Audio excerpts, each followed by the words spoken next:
So let's read the question. Question says step up transformer connected to a 220 volt AC line is to supply 22 kilovolt in secondary circuit. In primary circuit, a fuse wire is connected which is to blow when the current in the secondary circuit exceeds 10 milliampere. The turn ratio of the transformer is 4 options given. Option A 50, option B 150, option C 100 and option D 200. बच्चों यहाँ पे बात करेंगे हम इसके solution की. Solution में हम देखेंगे की कॉन्सेप्ट को.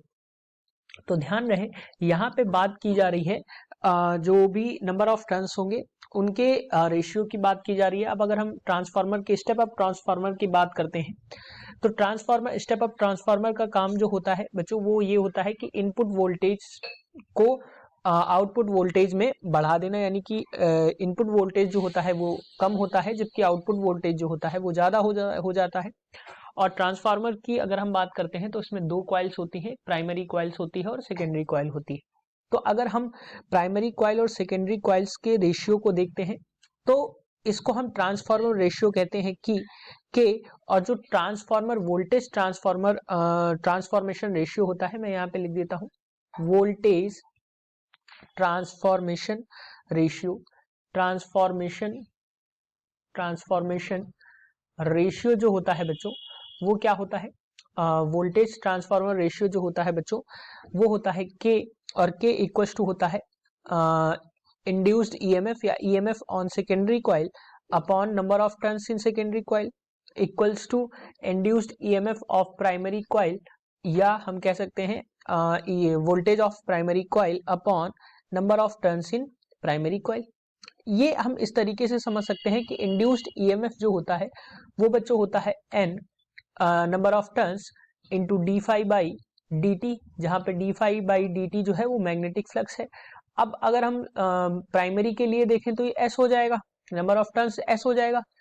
और अगर हम बच्चों सेकेंडरी के लिए देखें, प्राइमरी के लिए देखेंगे तो पी हो जाएगा और सेकेंडरी के लिए देखेंगे तो एस. तो पी के लिए अगर हम देखें प्राइमरी के लिए तो N P d phi by d t हो जाएगा.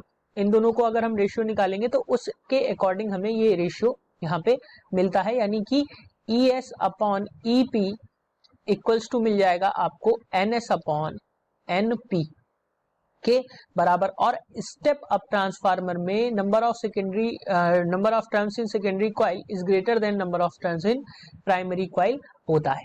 Next slide. क्वेश्चन के अकॉर्डिंग अगर हम देखें तो इंड्यूस्ड ईएमएफ या ईएमएफ इन सेकेंडरी कॉइल की अगर हम बात करें तो ये गिवन है बच्चों 22 किलो वोल्ट के बराबर सेकेंडरी सर्किट में और प्राइमरी के लिए 220 वोल्ट है.